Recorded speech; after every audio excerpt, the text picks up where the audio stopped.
سورۃ القلم، سورہ قلم کا تعارف۔ مقام نزول، سورہ قلم مکہ مکرمہ میں نازل ہوئی ہے۔ رکوع اور آیات کی تعداد، اس سورت میں 2 رکوع اور 52 آیتیں ہیں۔ قلم نام رکھنے کی وجہ، اس سورت کی پہلی آیت میں اللہ تعالیٰ نے قلم کی قسم ارشاد فرمائی، اس مناسبت سے اس کا نام سورہ قلم رکھا گیا۔ اس سورت کا ایک نام سورہ نون بھی ہے، اور یہ نام اس سورت کی پہلی آیت کی ابتدا میں مذکور حرف نون کی مناسبت سے رکھا گیا ہے۔ سورہ قلم کے مضامین، اس سورت کا مرکزی مضمون یہ ہے کہ اس میں اللہ تعالیٰ نے اپنی بارگاہ میں اپنے حبیب علیہ الصلوۃ والسلام کی عظمت و شان اور ان کے عظیم مقام کو ظاہر فرمایا ہے۔ نیز اس سورت میں یہ مضامین بیان کیے گئے ہیں۔ نمبر 1، کافروں نے تاجدار رسالت صلی اللہ علیہ وسلم کی شان میں گستاخی کرتے ہوئے انہیں مجنون کہا، تو اللہ تعالیٰ نے قلم اور اس کے لکھے ہوئے کی قسم ذکر کر کے اپنے حبیب علیہ الصلوۃ والسلام سے کفار کے اس الزام کی نفی فرمائی۔ اپنے حبیب علیہ الصلوۃ والسلام کو بے انتہا اجر و ثواب ملنے کی بشارت دے کر تسلی دی، اور ان سے فرمایا کہ بے شک تم عظمت و بزرگی والے اخلاق پر ہو۔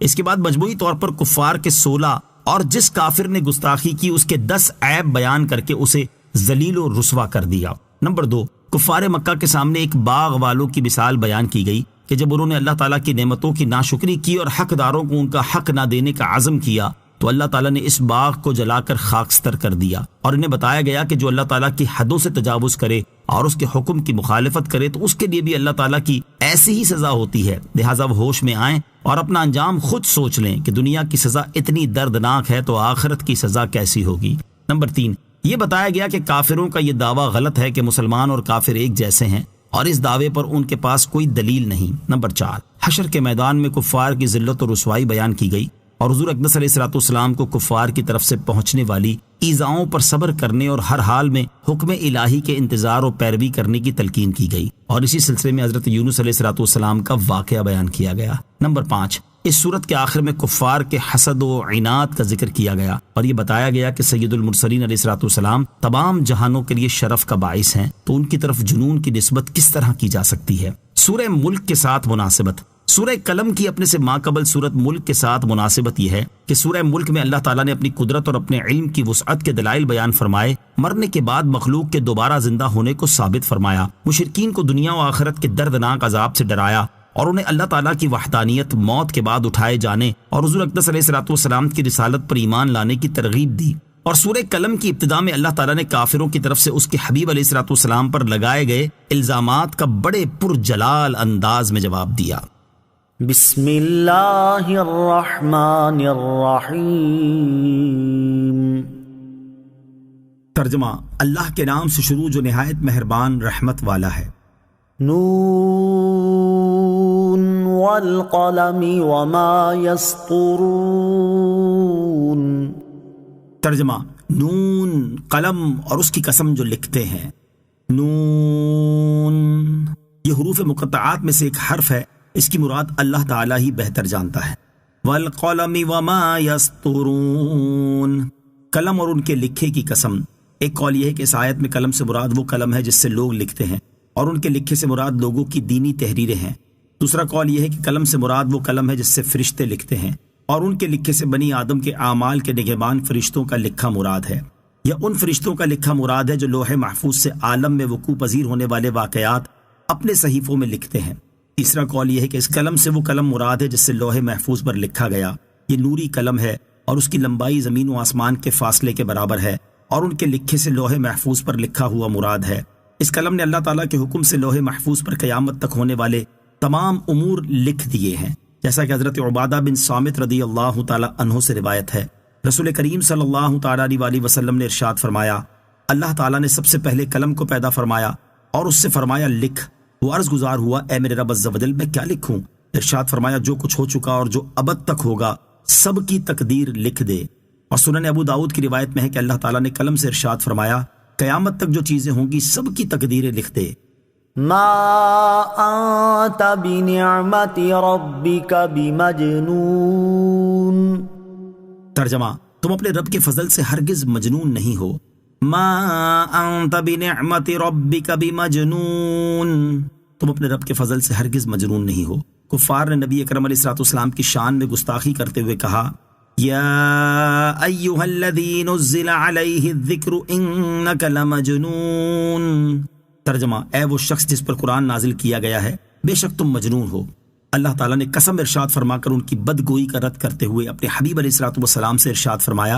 اے پیارے حبیب علیہ الصلوۃ والسلام، قلم اور ان کے لکھے کی قسم، آپ مجنون نہیں ہیں، کیونکہ آپ پر آپ کے رب تعالیٰ کا فضل ہے اور اس کا لطف و کرم آپ کے شامل حال ہے۔ اس نے آپ پر انعام و احسان فرمائے، نبوت اور حکمت عطا کی، مکمل فصاحت، کامل عقل، پاکیزہ خصائل اور پسندیدہ اخلاق عطا کیے۔ مخلوق کے لیے جس قدر کمالات ہونا ممکن ہے وہ سب علی وجہ الکمال عطا فرمائے، اور ہر عیب سے آپ کی بلند صفات ذات کو پاک رکھا، اور ان چیزوں کے ہوتے ہوئے آپ مجنون کیسے ہو سکتے ہیں؟ تاجدار رسالت صلی اللہ تعالی علیہ وسلم کی عظمت و شان۔ یہاں ایک نقطہ قابل ذکر ہے کہ قرآن پاک میں بکثرت مقامات پر انبیاء کرام علیہ الصلوۃ والسلام سے کفار کی جاہلانہ گفتگو کا ذکر ہے، جس کے مطالعے سے ظاہر ہوتا ہے کہ وہ بدبخت طرح طرح سے انبیاء کرام علیہ الصلوۃ والسلام کی بارگاہ میں سخت کلامی اور بےہودہ گوئی کرتے، اور وہ مقدس حضرات اپنے عظیم حلم اور فضل کے لائق انہیں جواب دیتے، لیکن حضور سید المرسلین علیہ الصلوۃ والسلام کی خدمت والا میں کفار نے جو زبان درازی کی ہے، اس کا جواب زمین و آسمان کی سلطنت کے مالک رب تعالیٰ نے خود دیا ہے، اور محبوب اکرم مطلوب اعظم صلی اللہ تعالیٰ علیہ وسلم کی طرف سے خود دفاع فرمایا ہے، اور طرح طرح سے حضور پر نور علیہ الصلوۃ والسلام کی کفار کے الزامات سے پاکی اور برات ارشاد فرمائی ہے، اور بکثرت مقامات پر دشمنوں کے الزامات دور کرنے پر قسم یاد فرمائی، یہاں تک کہ غنی اور غنی کرنے والے رب تعالیٰ نے ہر جواب سے حضور اکرم علیہ الصلوۃ والسلام کو بے نیاز کر دیا، اور اللہ تعالیٰ کا جواب دینا حضور انور علیہ الصلوۃ والسلام کے خود جواب دینے سے بدر جہاں حضور پر نور علیہ الصلوۃ والسلام کے لیے بہتر ہوا، اور یہ وہ مرتبہ عظمیٰ ہے جس کی کوئی انتہا نہیں۔ سید المرسلین صلی اللہ تعالیٰ علیہ وسلم کی مبارک عقل، نیز کفار کے اعتراض سے ان کی جہالت اور بے وقوفی بھی واضح ہے، کیونکہ مجنون وہ ہوتا ہے جس کی عقل سلامت نہ رہے، جبکہ اللہ تعالیٰ کے حبیب علیہ الصلوۃ والسلام کی عقل مبارک تو ایسی تھی کہ کسی بشر میں اس کی مثال ملنا ممکن ہی نہیں، اور اللہ تعالیٰ نے جیسی عقل آپ صلی اللہ تعالیٰ علیہ وسلم کو عطا فرمائی ہے ویسی کسی اور کو عطا ہی نہیں کی، تو پھر آپ علیہ الصلوۃ والسلام کی طرف جنون کی نسبت کرنا جہالت کے سوا اور کیا ہے؟ عقل کی تعریف اور نبی کریم علیہ الصلوۃ والسلام کی عقل مبارک کے بارے میں بیان کرتے ہوئے حضرت علامہ شیخ عبدالحق محدث دہلوی رحمۃ اللہ تعالی فرماتے ہیں، عقل کی حقیقت کے بارے میں لوگوں کا اختلاف ہے۔ لغت کی کتاب قاموس میں کہا گیا ہے کہ عقل چیزوں کے حسن و قباحت اور ان کے کمال و نقصان کی صفات کے علم کا نام ہے، اور یہ علم عقل کے نتائج اور ثمرات سے حاصل ہوتا ہے، اور عقل ایسی قوت ہے جو اس علم کا مبدا اور سرچشمہ ہے۔ اور بیان کیا کہ کہا جاتا ہے کہ انسان کی حرکات و سکنات میں محمود حیت کا نام عقل ہے، حالانکہ یہ بھی عقل کے خواص اور آثار کی قسم سے ہے۔ عقل کی تعریف کے بارے میں قول حق جسے علماء نے بیان کیا یہ ہے کہ عقل ایک روحانی نور ہے جس سے ضروری اور نظری علوم معلوم ہوتے ہیں، اور عقل کے وجود کا آغاز بچے کی پیدائش کے ساتھ ہے، پھر وہ رفتہ رفتہ نشو و نما پاتا ہے، یہاں تک کہ بالغ ہونے کے وقت کامل ہو جاتا ہے۔ اور حضور اکرم علیہ الصلوۃ والسلام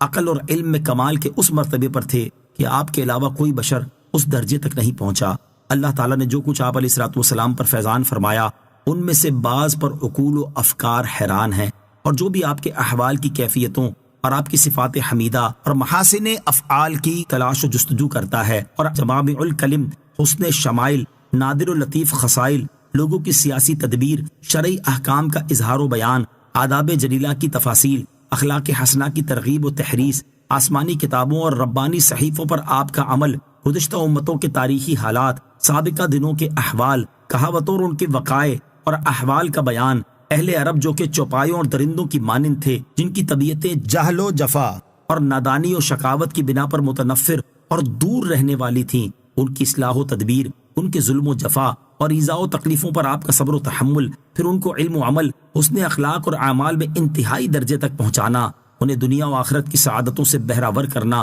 پھر کس طرح ان کا ان سعادتوں کو اپنے نفسوں پر اختیار کرنا اور ان کا اپنے گھروں، دوستوں، عزیزوں کو آپ علیہ الصلوۃ والسلام کی خوشنودی کی خاطر چھوڑ دینا، ان سب چیزوں کا اگر کوئی مطالعہ کرے تو وہ جان لے گا کہ حضور اقدس علیہ الصلوۃ والسلام کی عقل کامل اور آپ علیہ الصلوۃ والسلام کا عمل کس مرتبے و مقام پر تھا۔ جو بھی آپ علیہ الصلوۃ والسلام کے احوال شریف کو ابتدا سے انتہا تک مطالعہ کرے گا وہ دیکھے گا کہ پروردگار عالم نے آپ علیہ الصلوۃ والسلام کو کتنا علم عطا فرمایا اور آپ پر اس کا کتنا فیضان ہے، اور ما کان وما یکون یعنی گزشتہ و آئندہ کے علوم و اسرار بدیہی طور پر کس طرح حاصل ہیں، تو وہ شک و شبہ اور وہم و خیال کے بغیر علم نبوت کو جان لے گا۔ چنانچہ حق تعالیٰ نے حضور انور علیہ الصلوۃ والسلام کی مدح و ثنا اور وفور علم کے بارے میں فرمایا، وَعَلَّمَكَ مَا لَمْ تَكُنْ تَعْلَمْ وَكَانَ فَضْلُ اللَّهِ عَلَيْكَ عَظِيمًا۔ ترجمہ، اور آپ کو وہ سب کچھ سکھا دیا جو آپ نہ جانتے تھے، اور آپ پر اللہ کا فضل بہت بڑا ہے۔ حضرت وہاب بن منبہ رحمۃ اللہ تعالی جو کہ تابعی سند کے حوالے سے قابل اعتماد، ہمیشہ سچ بولنے والے عالم، صاحب کتب و اخبار تھے، فرماتے ہیں کہ میں نے متقدمین کی 71 کتابیں پڑھی ہیں۔ میں نے ان تمام کتابوں میں پایا کہ حق سبحانہ و تعالی نے دنیا کے آغاز سے لے کر دنیا کے انجام تک تمام لوگوں کو جس قدر عقلیں عطا فرمائی ہیں، ان سب کی عقلیں نبی کریم علیہ الصلوۃ والسلام کی عقل مبارک کے مقابلے میں یوں ہیں جیسے دنیا بھر کے ریگستانوں کے مقابلے میں ایک ذرہ ہے۔ آپ کی رائے ان سب سے افضل و اعلیٰ ہے۔ عوارف المعارف میں بعض علماء نے نقل کیا ہے، پوری عقل کے 100 حصے ہیں، ان میں سے 99 حصے حضور اکرم علیہ الصلوۃ والسلام میں ہیں اور ایک حصہ تمام مسلمانوں میں ہے۔ بندہ مسکین کہتا ہے، یعنی شیخ عبدالحق محدث دہلوی فرماتے ہیں کہ اگر وہ یوں کہیں کہ عقل کے 1000 حصے ہیں، ان میں سے 999 حصے سرور کائنات علیہ الصلوۃ والسلام میں ہیں اور ایک حصہ تمام لوگوں میں ہے، تو اس کی بھی گنجائش ہے، اس لیے کہ جب آپ علیہ الصلوۃ والسلام میں بے انتہا کمال ثابت ہے تو آپ کی شان میں معبود ہونے کے علاوہ جو کچھ بھی کہا جائے گا بجا ہوگا۔ اس پر اگر حاسدوں کا سینہ جلے اور گمراہوں کا دل تنگ ہو تو اس کا کوئی علاج نہیں۔ اللہ تعالیٰ ارشاد فرماتا ہے، اِنَّا أَعْطَيْنَاكَ الْكَوْثَرَ۔ ترجمہ، اے محبوب بے شک ہم نے تمہیں بے شمار خوبیاں عطا فرمائیں، اور فرمایا إِنَّ شَانِئَكَ هُوَ الْأَبْتَرُ۔ ترجمہ، بے شک جو تمہارا دشمن ہے وہی ہر خیر سے محروم ہے۔ اعلیٰ حضرت رحمت اللہ تعالی کیا خوب فرماتے ہیں، ملک خاص کبریا ہو، مالک ہر ماں سوا ہو، کوئی کیا جانے کہ کیا ہو، عقل عالم سے ورا ہو۔ وَإِنَّ لَكَ لَأَجْرًا غَيْرَ مَمْنُونٍ۔ ترجمہ، اور یقیناً تمہارے لیے ضرور بے انتہا ثواب ہے۔ وَإِنَّ لَكَ لَأَجْرًا غَيْرَ مَمْنُونٍ،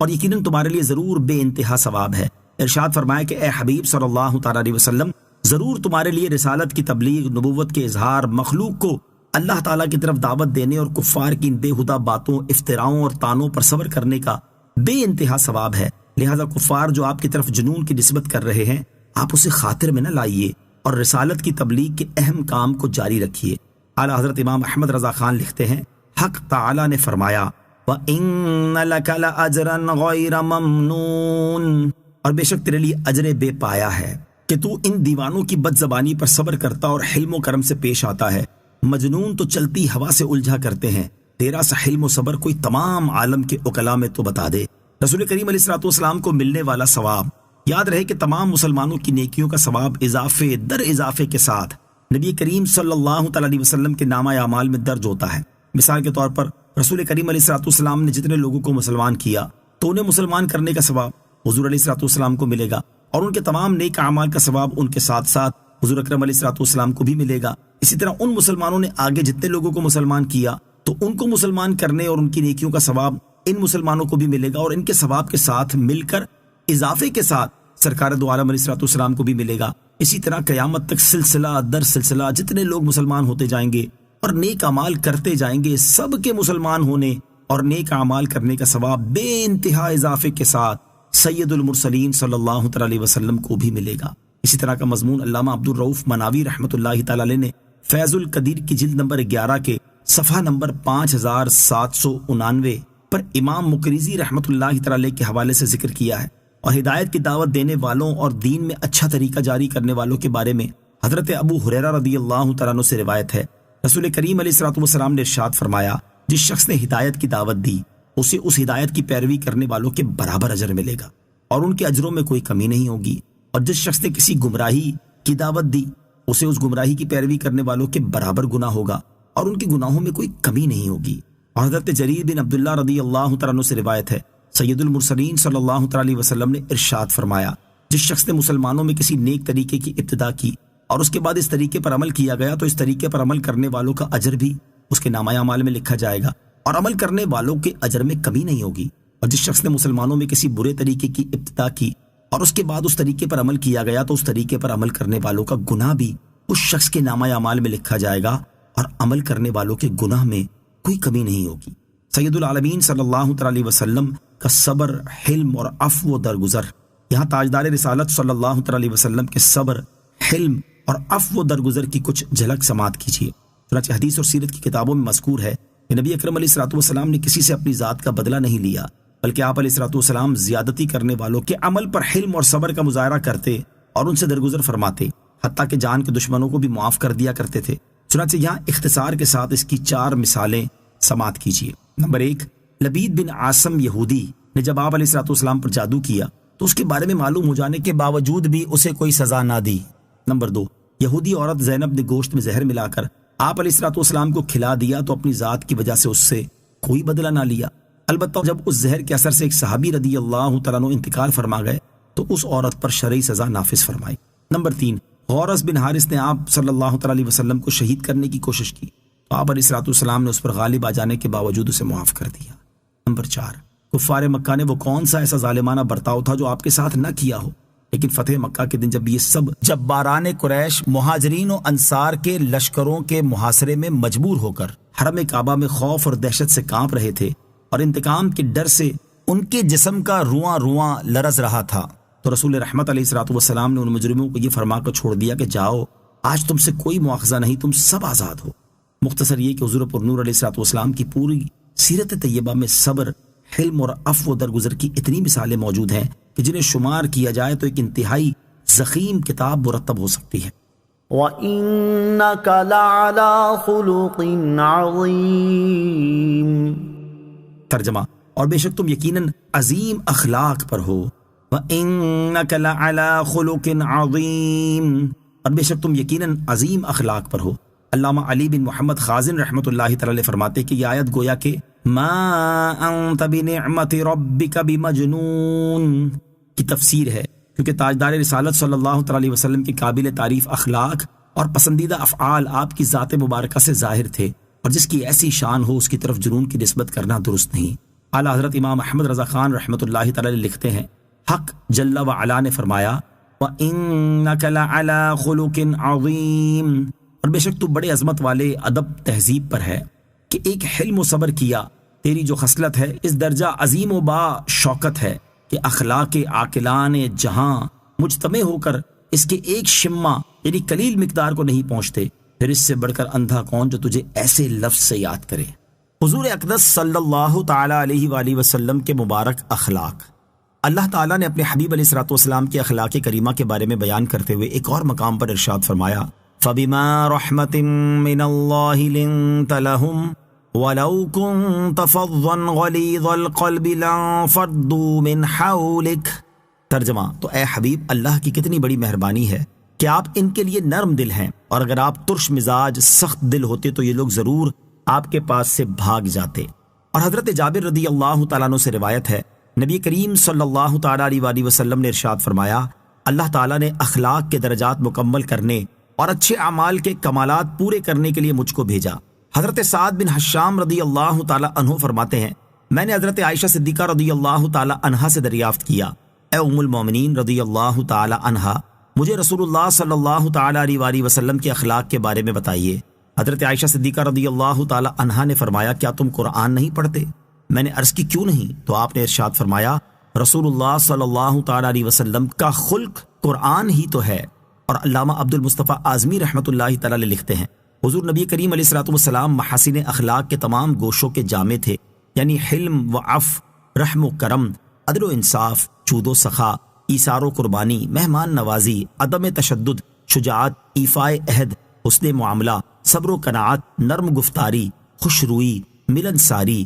مساوات، غم خاری، سادگی و بے تکلفی، تواضع، انکساری اور حیاداری کی اتنی بلند منزلوں پر آپ صلی اللہ تعالی علیہ وسلم فائز و سرفراز ہیں کہ حضرت عائشہ رضی اللہ تعالی عنہا نے ایک جملے میں اس کی صحیح تصویر کھینچتے ہوئے ارشاد فرمایا کہ کانا خلقہ القرآن، یعنی تعلیمات قرآن پر پورا پورا عمل، یہی آپ علیہ الصلوۃ والسلام کے اخلاق تھے۔ اور علامہ اسماعیل حقی رحمۃ اللہ تعالی فرماتے ہیں، رسول کریم صلی اللہ تعالی علیہ وسلم کا اخلاق تمام اخلاقی اچھائیوں کا جامع ہے، اور اللہ تعالیٰ نے آپ علیہ الصلوۃ والسلام کو حضرت نوح علیہ الصلوۃ والسلام کا شکر، حضرت ابراہیم علیہ الصلوۃ والسلام کی خلت، حضرت موسیٰ علیہ الصلوۃ والسلام کا اخلاص، حضرت اسماعیل علیہ الصلوۃ والسلام کے وعدے کی سچائی، حضرت یعقوب اور حضرت ایوب علیہ الصلوۃ والسلام کا صبر، حضرت داؤد علیہ الصلوۃ والسلام کا عذر، حضرت سلیمان اور حضرت عیسیٰ علیہ الصلوۃ والسلام کی عاجزی، اور ان کے علاوہ تمام انبیاء علیہ الصلوۃ والسلام کے اخلاق عطا فرمائے، اور یہ وہ مقام ہے جو تمام انبیاء کرام علیہ الصلوۃ والسلام میں سے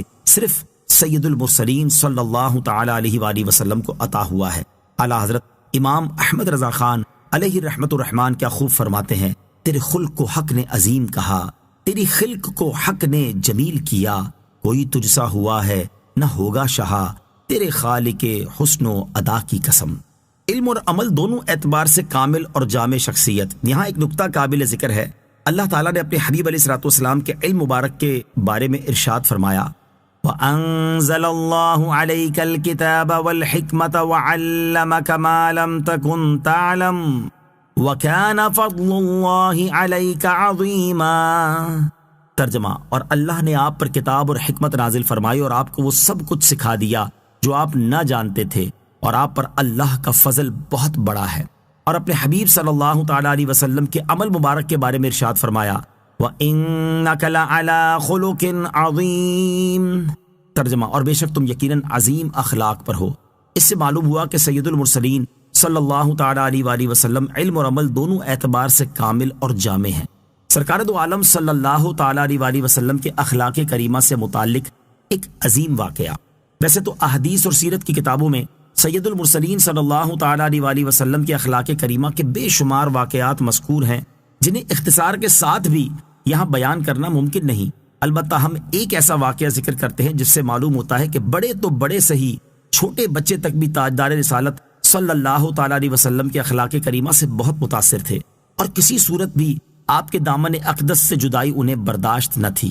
چنانچہ حضرت زید بن حارثہ رضی اللہ تعالیٰ عنہ زمانہ جاہلیت میں اپنی والدہ کے ساتھ ننیال جا رہے تھے کہ بنو کین نے وہ قافلہ لوٹ لیا اور حضرت زید رضی اللہ تعالیٰ عنہ کو مکے میں لا کر بیچ دیا۔ حکیم بن حزام نے اپنی پھوپھی حضرت خدیجہ رضی اللہ تعالیٰ عنہا کے لیے ان کو خرید لیا۔ جب حضور اقدس علیہ الصلوۃ والسلام کا نکاح حضرت خدیجہ رضی اللہ تعالیٰ عنہا سے ہوا تو انہوں نے زید رضی اللہ تعالیٰ عنہ کو حضور اقدس علیہ الصلوۃ والسلام کی خدمت میں بطور ہدیہ پیش کیا۔ حضرت زید رضی اللہ تعالیٰ عنہ کے والد کو ان کی جدائی کا بہت صدمہ تھا، اور وہ حضرت زید رضی اللہ تعالیٰ عنہ کی جدائی میں اشعار پڑھتے اور روتے ہوئے ڈھونڈتے پھرا کرتے تھے۔ اتفاق سے ان کی قوم کے چند لوگوں کا حج کی غرض سے مکہ جانا ہوا تو وہاں انہوں نے حضرت زید رضی اللہ تعالیٰ عنہ کو پہچان لیا، اور جب وہ حج سے واپس گئے تو انہوں نے حضرت زید رضی اللہ تعالیٰ عنہ کی خیر و خبر ان کے باپ کو سنائی۔ حضرت زید رضی اللہ تعالیٰ عنہ کے باپ اور چچا فدیے کی رقم لے کر ان کو غلامی سے چھڑانے کی خاطر مکہ مکرمہ میں حضور پرنور علیہ الصلوۃ والسلام کی خدمت میں پہنچے اور عرض کیا،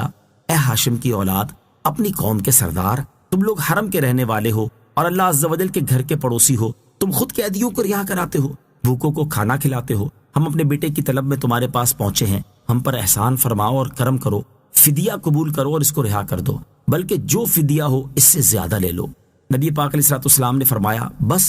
اتنی ہی بات ہے؟ عرض کیا، حضور بس یہی عرض ہے۔ آپ صلی اللہ تعالیٰ علیہ وسلم نے ارشاد فرمایا، زید کو بلاؤ اور اس سے پوچھ لو، اگر وہ تمہارے ساتھ جانا چاہے تو بغیر فدیہ ہی کہ وہ تمہاری نظر ہے، اور اگر نہ جانا چاہے تو میں ایسے شخص پر جبر نہیں کر سکتا جو خود نہ جانا چاہے۔ چنانچہ حضرت زید رضی اللہ تعالیٰ عنہ بلائے گئے اور آپ صلی اللہ تعالیٰ علیہ وسلم نے فرمایا، تم ان کو پہچانتے ہو؟ عرض کی، جی ہاں پہچانتا ہوں، یہ میرے باپ ہیں اور یہ میرے چچا۔ حضور اقدس علیہ الصلوۃ والسلام نے فرمایا کہ میرا حال بھی تمہیں معلوم ہے، اب تمہیں اختیار ہے کہ میرے پاس رہنا چاہو تو میرے پاس رہو، ان کے ساتھ جانا چاہو تو اجازت ہے۔ حضرت زید رضی اللہ تعالیٰ عنہ نے عرض کی، حضور میں آپ صلی اللہ تعالیٰ علیہ وسلم کے مقابلے میں بھلا کس کو پسند کر سکتا ہوں؟ آپ علیہ الصلوۃ والسلام میرے لیے باپ کی جگہ بھی ہیں اور چچا کی جگہ بھی ہیں۔ ان دونوں باپ چچا نے کہا کہ زید، غلامی کو آزادی پر ترجیح دیتے ہو، باپ چچا اور سب گھر والوں کے مقابلے میں غلام رہنے کو پسند کرتے ہو؟ حضرت زید رضی اللہ تعالیٰ عنہ نے فرمایا کہ ہاں، میں نے ان میں ایسی بات دیکھی ہے جس کے مقابلے میں کسی چیز کو بھی پسند نہیں کر سکتا۔ حضور پرنور علیہ الصلوۃ والسلام نے جب یہ جواب سنا تو ان کو گود میں لے لیا اور فرمایا کہ میں نے اس کو اپنا بیٹا بنا لیا۔ حضرت زید رضی اللہ تعالیٰ عنہ کے باپ اور چچا بھی یہ منظر دیکھ کر بہت خوش ہوئے اور خوشی سے ان کو چھوڑ کر واپس چلے گئے۔ اخلاق حسنہ کی تعلیم۔ حضور پرنور صلی اللہ تعالیٰ علیہ وسلم کے اخلاق کریمہ کی عظمت و بزرگی کا ایک پہلو اس سے بھی واضح ہوتا ہے کہ آپ نے اپنی امت کو بھی اخلاق حسنہ اپنانے کی تعلیم اور ترغیب دی ہے۔ اس سے متعلق یہاں 4 احادیث سماعت کیجیے۔ چنانچہ نمبر 1، حضرت جابر بن سمورہ رضی اللہ تعالیٰ عنہ سے روایت ہے، حضور پرنور صلی اللہ تعالیٰ علیہ وسلم نے ارشاد فرمایا، مسلمانوں میں سب سے زیادہ اچھا وہ ہے جس کے اخلاق سب سے زیادہ اچھے ہیں۔ نمبر 2، حضرت ابو ہریرہ رضی اللہ تعالیٰ عنہ سے روایت ہے، حضور اقدس صلی اللہ تعالیٰ علیہ وسلم نے ارشاد فرمایا، بندہ حسن اخلاق کی وجہ سے دن میں روزہ رکھنے اور رات میں قیام کرنے والوں کا درجہ پا لیتا ہے۔ نمبر 3، حضرت ابو درداء رضی اللہ تعالیٰ عنہ سے روایت ہے، رسول کریم صلی اللہ تعالیٰ علیہ وآلہ وسلم نے ارشاد فرمایا، میزان عمل میں حسن اخلاق سے زیادہ وزنی کوئی چیز نہیں۔ نمبر 4، حضرت عبداللہ بن عمر رضی اللہ تعالیٰ عنہ سے روایت ہے، رسول اکرم صلی اللہ تعالیٰ علیہ وسلم نے 3 مرتبہ یہ ارشاد فرمایا، کیا میں تمہیں اس شخص کے بارے میں نہ بتاؤں جو قیامت کے دن تم میں سب سے زیادہ مجھے محبوب اور سب سے زیادہ میری مجلس کے قریب ہوگا؟ ہم نے عرض کی، یا رسول اللہ صلی اللہ تعالیٰ علیہ وآلہ وسلم کیوں نہیں؟ ارشاد فرمایا، یہ وہ شخص ہوگا جس کے اخلاق تم میں سب سے زیادہ اچھے ہوں گے۔ فَسَتُبْصِرُ وَيُبْصِرُونَ بِأَيِّكُمُ الْمَفْتُونُ۔ ترجمہ، تو جلد ہی تم بھی دیکھ لوگے اور وہ بھی دیکھ لیں گے کہ تم میں کون مجنون تھا۔ فَسَتُبْصِرُ، تو جلد ہی تم بھی دیکھ لوگے۔ اور اس سے پہلی آیات میں اللہ تعالیٰ نے اپنے حبیب علیہ الصلوۃ والسلام پر لگائے گئے کفار کے الزام کا جواب دیا اور اپنے حبیب علیہ الصلوۃ والسلام کی عظمت و شان کو بیان کیا، اور اس آیت اور اس کے بعد والی آیت میں ارشاد فرمایا کہ اے پیارے حبیب صلی اللہ تعالیٰ علیہ وآلہ وسلم، جب دنیا میں ان پر آپ کے معاملے کی حقیقت ظاہر ہوگی اور آپ کفار کو قتل کر کے اور ان کے مال بطور غنیمت حاصل کر کے ان پر غالب ہوں گے، اور جب قیامت کے دن حق باطل سے ممتاز ہو جائے گا تو آپ بھی جان جائیں گے اور کفار مکہ بھی جان لیں گے کہ جنون آپ پر تھا یا وہ خود مجنون اور پاگل تھے۔ ان ربک هو اعلم بمن ضل عن سبیلہ وهو اعلم بالمہتدین۔ ترجمہ، بے شک تمہارا رب ہی خوب جانتا ہے اسے جو اس کی راہ سے بہکا، اور وہ ہدایت والوں کو بھی خوب جانتا ہے۔ ان ربک هو اعلم بمن ضل عن سبیلہ، بے شک تمہارا رب ہی خوب جانتا ہے اسے جو اس کی راہ سے بہکا، یعنی اے پیارے حبیب علیہ الصلوۃ والسلام، آپ کا رب عز و جل ان لوگوں کو خوب جانتا ہے جو حقیقت میں مجنون ہیں، اور یہ وہ لوگ ہیں جو میرے راستے سے بہک گئے کیونکہ انہوں نے اپنی عقلوں سے فائدہ نہیں اٹھایا، اور جو کچھ رسول لے کر آئے ان میں اپنی عقلوں کو استعمال نہیں کیا، اور آپ کا رب عز و جل ان لوگوں کو بھی خوب جانتا ہے جو در حقیقت عقل مند ہیں، اور یہ وہ لوگ ہیں جو میرے راستے پر ہیں۔ فلا تطع المكذبين ودوا لو تدهن فيدهنون۔ ترجمہ، تو تم جھٹلانے والوں کی بات نہ سننا، انہوں نے تو یہی خواہش رکھی کہ کسی طرح تم نرمی کرو تو وہ بھی نرم پڑ جائیں۔ فلا تطع المکذبین، تو تم جھٹلانے والوں کی بات نہ سننا۔ اس آیت اور اس کے بعد والی آیت کا خلاصہ یہ ہے کہ اے پیارے حبیب صلی اللہ تعالیٰ علیہ وآلہ وسلم، جب آپ پر یہ سب واضح ہو چکا ہو تو آپ ان کی اس بات کو نہ ماننے پر ثابت قدم رہیں کہ آپ انہیں شرک سے روکنے اور بتوں کی مذمت کرنے سے باز آ جائیں، تاکہ ہم بھی آپ کی مخالفت کرنے سے باز آ جائیں، کیونکہ ان مشرکین کی خواہش اور آرزو یہ ہے کہ آپ اپنے دین میں ان کے لیے اس طرح نرمی کر لیں کہ آپ ان کی بات مان کر ان کے بتوں کی پوجا کر لیں تو وہ بھی آپ کی بات مان کر آپ کے رب تعالیٰ کی عبادت کے معاملے میں نرمی کر لیں گے۔ وَدُّوا لَوْ تُدْهِنُوا فَيُدْهِنُونَ، انہوں نے تو یہی خواہش رکھی کہ کسی طرح تم نرمی کرو تو وہ بھی نرم پڑ جائیں۔ مداہنت یہ ہے کہ اپنی دنیا کی خاطر دین کے احکام میں خلاف شرع نرمی برتنا، جیسے لالچ کی وجہ سے یا کسی کے مرتبے کی رعایت کرتے ہوئے اسے برائی سے منع نہ کرنا، یا منع کرنے پر قدرت نہ ہونے کی صورت میں اس کی برائی کو دل میں برا نہ جاننا، اور مدارات یہ ہے کہ دین یا دنیا کی بہتری کے لیے کسی کے ساتھ دنیاوی معاملات سر انجام دینا، جیسے کسی فاسق و گناہگار شخص کے گناہ کو دل میں برا جانتے ہوئے اس کے شر سے بچنے کے لیے یا اس نیت سے اس کے ساتھ نرم لہجے سے گفتگو کرنا اور خوش روئی سے پیش آنا کہ یہ اچھے اخلاق سے متاثر ہو کر گناہوں سے باز آ جائے گا۔ ہر مسلمان کو دین کے معاملے میں پختہ ہونا چاہیے، لہٰذا ہر مسلمان کو اپنے دین کے معاملے میں پختہ ہونا چاہیے اور دین کے معاملات میں کسی طرح کی نرمی اور رعایت سے کام نہیں لینا چاہیے۔ لیکن افسوس کہ آج کل مسلمان اپنے نفسانی معاملات میں تو انتہائی سختی سے کام لیتے ہیں اور کسی طرح کی رعایت کرنے پر تیار نہیں ہوتے، جبکہ دین کے معاملے میں بہت نرم اور پلپلے نظر آتے ہیں۔ کسی کو برائی کرتے ہوئے، اسلام کے احکامات کو پامال کرتے ہوئے اور اسلام کے احکامات کا مذاق اڑاتے ہوئے دیکھ کر اسے روکنے پر قادر ہونے کے باوجود اس کی رعایت کرتے ہوئے یا کسی لالچ کی وجہ سے اسے نہیں روکتے، اور جب کسی سے اپنی ذات کو تکلیف پہنچے یا ان کا کوئی نقصان کر بیٹھے تو خوب شور مچاتے ہیں۔ اور بعض مسلمان کہلانے والے تو ایسے ہیں کہ یہودیوں، عیسائیوں اور دیگر کفار سے دوستی اور محبت کے رشتے قائم کرتے، ان کی خاطر اسلام کے بعض احکامات پر عمل کرنا چھوڑتے، ان کی خوشنودی حاصل کرنے کے لیے ان کی مذہبی رسومات کا اہتمام کرتے، ان کے ہاں ان کی مذہبی رسومات میں شرکت کرتے، انہیں مساجد میں بلوا کر اور مسلمانوں سے اونچا بٹھا کر مسلمانوں کو ان کی تقریریں سنواتے اور ان سے اتحاد اور یگان گت کرنے کی کوشش کرتے، اور دیگر مسلمانوں کو اس کی ترغیب دینے کے لیے باقاعدہ پروگرام منعقد کرتے ہیں۔ حالانکہ اللہ تعالیٰ نے مسلمانوں کو کفار و مشرکین سے دوستی کرنے اور ان سے محبت کا رشتہ استوار کرنے سے منع کیا اور اس سے بچنے کا حکم دیا ہے، اور کفار سے دوستی اور محبت کرنے کو منافقوں کی خصلت بتایا ہے۔ چنانچہ منافقوں کی اس خصلت کو بیان کرتے ہوئے اللہ تعالیٰ نے ارشاد فرمایا: أَلَمْ تَرَ إِلَى الَّذِينَ نَافَقُوا يَقُولُونَ لِإِخْوَانِهِمُ الَّذِينَ كَفَرُوا مِنْ أَهْلِ الْكِتَابِ لَئِنْ أُخْرِجْتُمْ لَنَخْرُجَنَّ مَعَكُمْ وَلَا نُطِيعُ فِيكُمْ أَحَدًا أَبَدًا وَإِنْ قُوتِلْتُمْ لَنَنْصُرَنَّكُمْ وَاللَّهُ يَشْهَدُ إِنَّهُمْ لَكَاذِبُونَ۔ ترجمہ: کیا تم نے منافقوں کو نہ دیکھا کہ اپنے اہل کتاب کافر بھائیوں سے کہتے ہیں کہ قسم ہے اگر تم نکالے گئے تو ضرور ہم تمہارے ساتھ نکلیں گے، اور ہرگز تمہارے بارے میں کسی کا کہنا نہ مانیں گے، اور اگر تم سے لڑائی کی گئی تو ہم ضرور تمہاری مدد کریں گے، اور اللہ گواہی دیتا ہے کہ یقیناً وہ ضرور جھوٹے ہیں۔ اور مسلمانوں سے ارشاد فرمایا: یا ایھا الذین آمنوا لا تتخذوا الذین اتخذوا دینکم ہزوا ولعبا من الذین اوتوا الکتاب من قبلکم والکفار اولیاء واتقوا اللہ ان کنتم مؤمنین۔ ترجمہ: اے ایمان والو، جن لوگوں کو تم سے پہلے کتاب دی گئی ان میں سے وہ لوگ جنہوں نے تمہارے دین کو مذاق اور کھیل بنا لیا ہے، انہیں اور کافروں کو اپنا دوست نہ بناؤ، اور اگر ایمان رکھتے ہو تو اللہ سے ڈرتے رہو۔ اور ارشاد فرمایا: یا ایھا الذین آمنوا لا تتخذوا الکافرین اولیاء من دون المؤمنین اتریدون ان تجعلوا للہ علیکم سلطانا مبینا۔ ترجمہ: اے ایمان والو، مسلمانوں کو چھوڑ کر کافروں کو دوست نہ بناؤ، کیا تم یہ چاہتے ہو کہ اپنے اوپر اللہ کے لیے صریح حجت قائم کر لو؟ اور ارشاد فرمایا: یا ایھا الذین آمنوا لا تتخذوا آباءکم واخوانکم اولیاء ان استحبوا الکفر علی الایمان ومن یتولہم منکم فاولئک ھم الظالمون۔ ترجمہ: اے ایمان والوں، اپنے باپ اور اپنے بھائیوں کو دوست نہ سمجھو اگر وہ ایمان کے مقابلے میں کفر کو پسند کریں، اور تم میں جو کوئی ان سے دوستی کرے گا تو وہی ظالم ہے۔ اور ارشاد فرمایا: لا يتخذ المؤمنون الكافرين أولياء من دون المؤمنين ومن يفعل ذلك فليس من الله في شيء إلا أن تتقوا منهم تقاه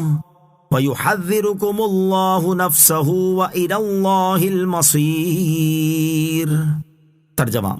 مسلمانوں کو چھوڑ کر کافروں کو اپنا دوست نہ بنائے، اور جو کوئی ایسا کرے گا تو اس کا اللہ سے کوئی تعلق نہیں مگر یہ کہ تمہیں ان سے کوئی ڈر ہو، اور اللہ تمہیں اپنے غضب سے ڈراتا ہے اور اللہ ہی کی طرف لوٹنا ہے۔ اور کفار سے دوستی کرنے والے منافقوں کے بارے میں ارشاد فرمایا: بشر المنافقین بأن لهم عذابا علیما الذین یتخذون الکافرین اولیاء من دون المؤمنین ایبتغون عندهم العزة فإن العزة للہ جمیعا۔ ترجمہ: منافقوں کو خوشخبری دو کہ ان کے لیے دردناک عذاب ہے۔ وہ جو مسلمانوں کو چھوڑ کر کافروں کو دوست بناتے ہیں، کیا یہ ان کے پاس عزت ڈھونڈتے ہیں؟ تو تمام عزتوں کا مالک اللہ ہے۔ اور برائی ہوتی دیکھ کر اس سے نہ روکنے والوں کے بارے میں حضرت نعمان بن بشیر رضی اللہ تعالی عنہ سے روایت ہے،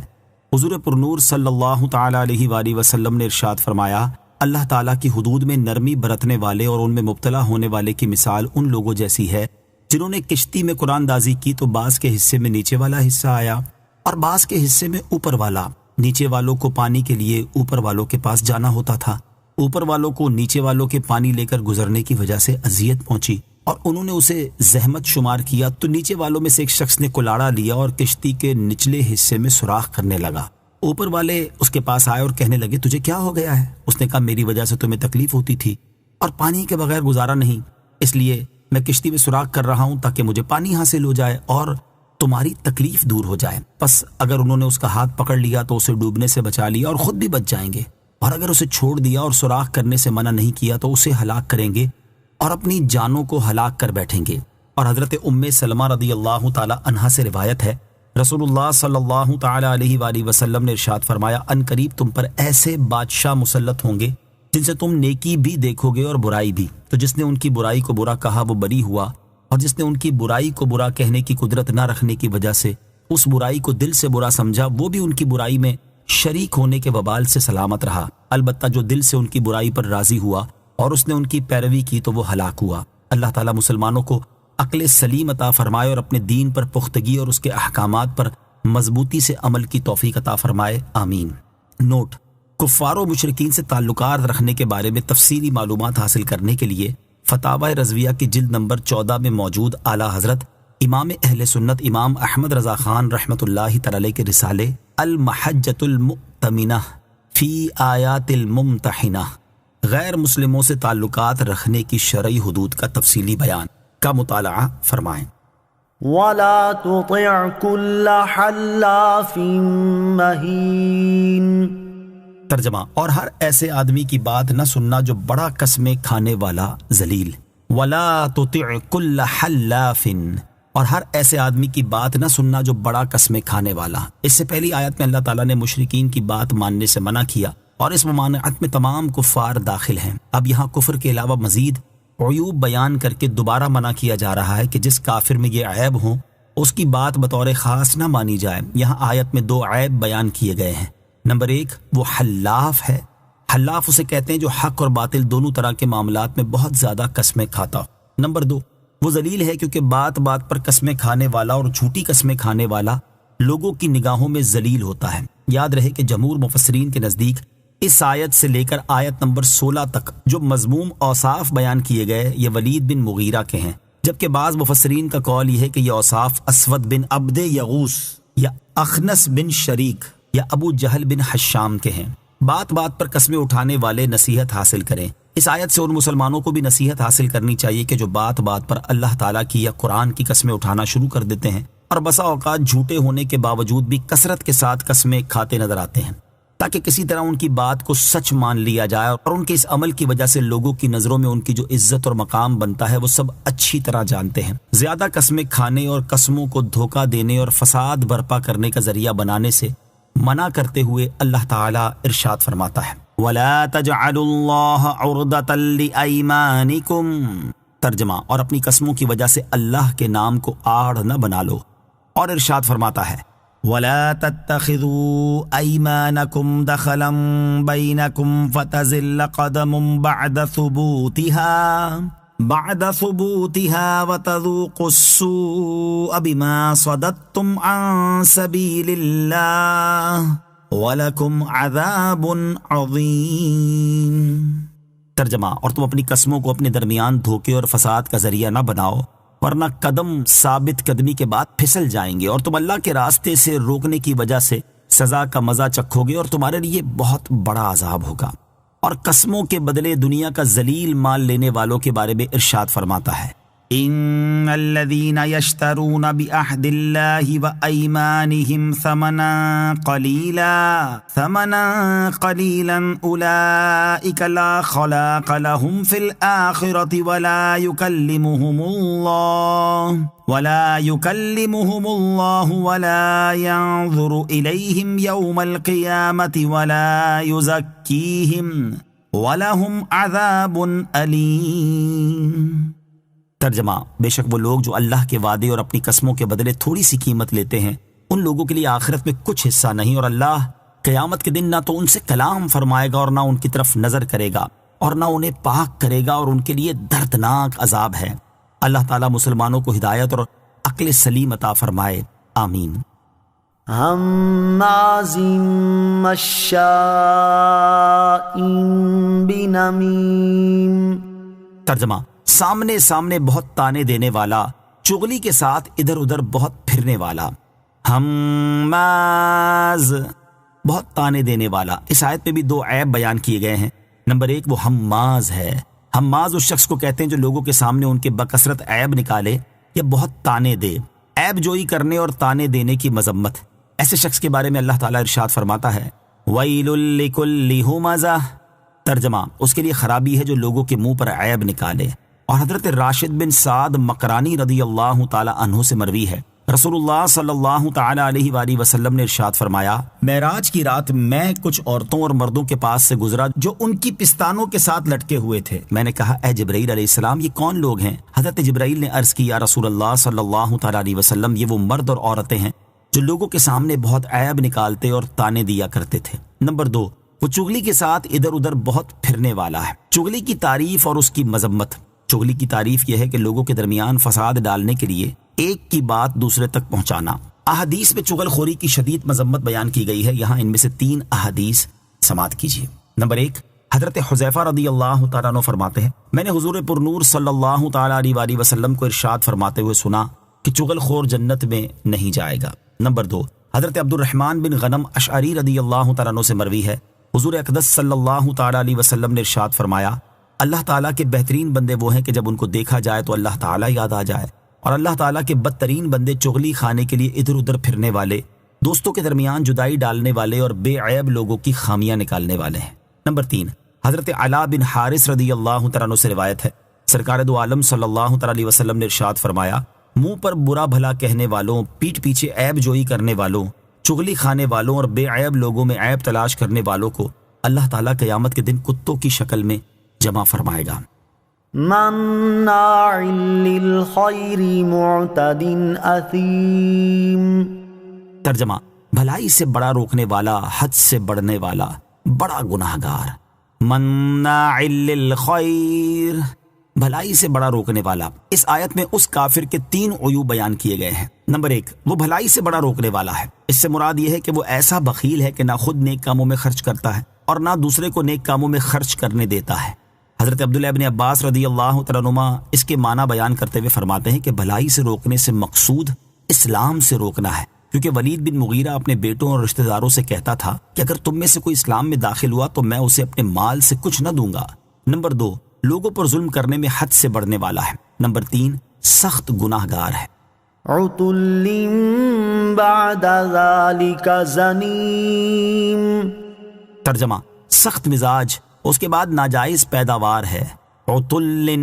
سخت مزاج۔ اس آیت میں اس کافر کے 2 عیب بیان کیے گئے کہ وہ طبعی طور پر بد مزاج اور بد زبان ہے، اور ان تمام عیوب سے بڑھ کر اس کا عیب یہ ہے کہ وہ ناجائز پیداوار ہے، تو اس سے خبیث افعال کے صادر ہونے میں کیا تعجب ہے۔ ابو البرکات عبداللہ بن احمد نصفی رحمۃ اللہ تعالی علیہ فرماتے ہیں، مروی ہے کہ ولید بن مغیرہ نے اپنی ماں سے جا کر کہا کہ محمد صلی اللہ علیہ وسلم نے میرے بارے میں 10 باتیں بیان فرمائی ہیں، ان میں سے 9 کے بارے میں تو میں جانتا ہوں کہ وہ مجھ میں موجود ہیں، لیکن ان کی یہ بات کہ میں ناجائز پیداوار ہوں، اس کا حال مجھے معلوم نہیں۔ اب تو مجھے سچ سچ بتا دے کہ اصل حقیقت کیا ہے، ورنہ میں تیری گردن مار دوں گا۔ اس پر اس کی ماں نے کہا کہ تیرا باپ نامرد تھا، اس لیے مجھے یہ اندیشہ ہوا کہ جب وہ مر جائے گا تو اس کا مال دوسرے لوگ لے جائیں گے، تو اس چیز سے بچنے کے لیے میں نے ایک چرواہے کو اپنے پاس بلا لیا، اور تو اس چرواہے کی اولاد ہے۔ سید المرسلین علیہ الصلوۃ والسلام کی شان محبوبیت، اس سے تاجدار رسالت صلی اللہ علیہ وسلم کی فضیلت، شان محبوبیت اور بارگاہ الہی میں آپ کا مقام معلوم ہوتا ہے کہ ولید نے اللہ عز و جل کے حبیب علیہ الصلوۃ والسلام کی شان میں ایک جھوٹا کلمہ کہا تھا کہ معاذ اللہ، آپ علیہ الصلوۃ والسلام مجنون ہیں۔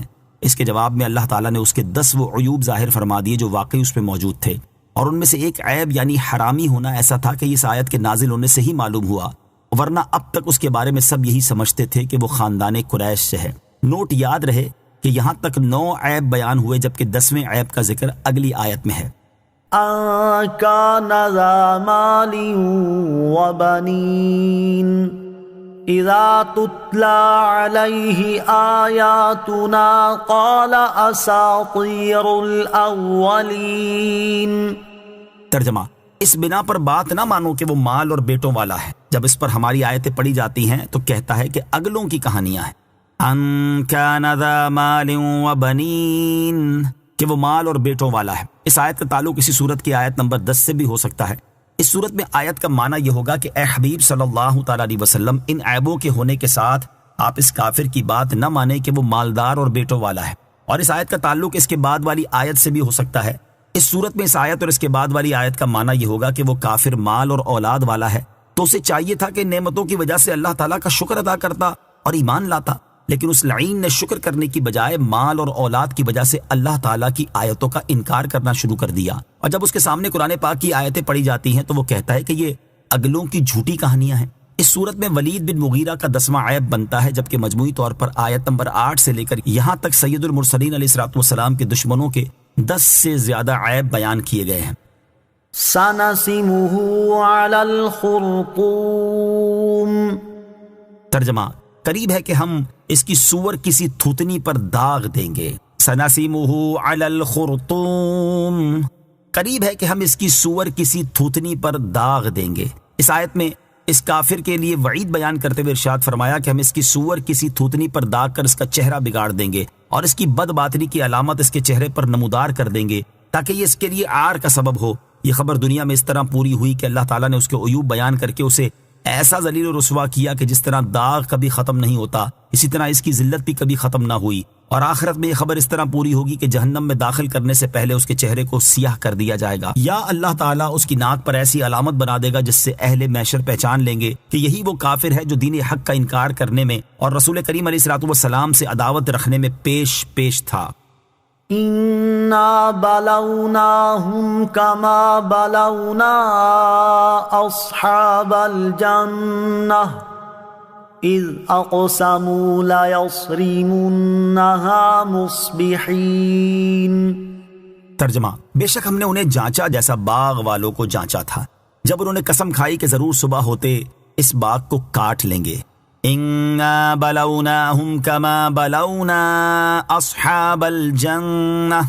بے شک ہم نے ان کو جانچا جیسا باغ والوں کو جانچا تھا۔ اس آیت کا معنی یہ ہے کہ ہم نے کفار مکہ کو مال اور دولت شکر ادا کرنے کے لیے دی تھی، نہ کہ تکبر اور سرکشی کرنے کے لیے۔ تو جب انہوں نے تکبر کیا اور میرے حبیب صلی اللہ تعالیٰ علیہ وسلم سے دشمنی مول لی تو ہم نے اپنے حبیب صلی اللہ تعالیٰ علیہ وسلم کی اس دعا سے کہ یا رب عز و جل انہیں ایسی قحط سالی میں مبتلا کر جیسی حضرت یوسف علیہ الصلوۃ والسلام کے زمانے میں ہوئی تھی، نیز کفار مکہ کو بھوک اور قحط کے ذریعے آزمائش میں مبتلا کر دیا گیا جیسا کہ باغ والوں کو کیا تھا۔ چنانچہ کفار مکہ قحط کی مصیبت میں اس قدر مبتلا کیے گئے کہ وہ بھوک کی شدت میں مردار اور ہڈیاں تک کھا گئے۔ باغ والوں کا واقعہ، اس آیت میں جس باغ کی مثال دے کر اس کا واقعہ بیان کیا گیا اس کا نام دردان تھا۔ یہ باغ یمن کے شہر صنعاء سے 2 فرسنگ یعنی 6 میل کے فاصلے پر سر راہ واقع تھا۔ اس باغ کا مالک ایک نیک مرد تھا اور وہ باغ کے پھل کثرت سے فقراء کو دیتا تھا۔ اس کی عادت یہ تھی کہ جب باغ میں جاتا تو فقراء کو بلا لیتا اور تمام گرے پڑے پھل فقراء لے لیتے، پھر باغ میں بستر بچھا دیے جاتے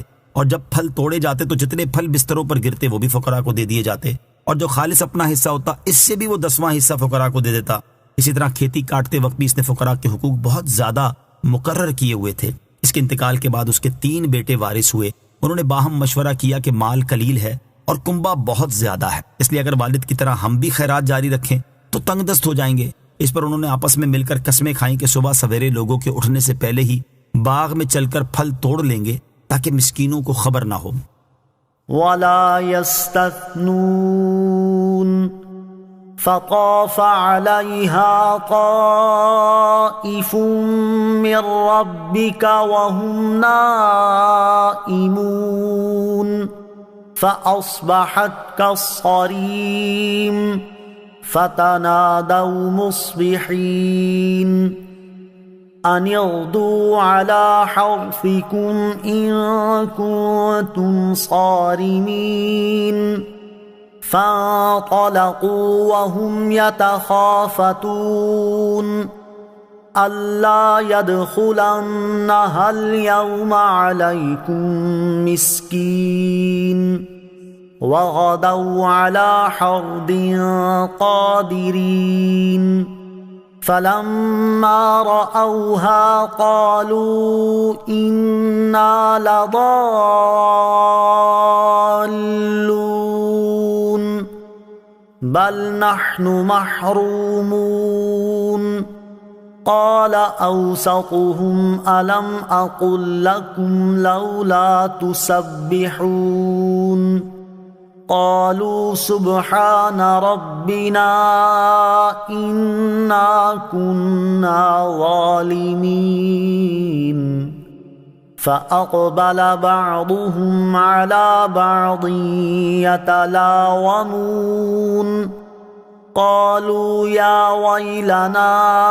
إنا كنا طاغين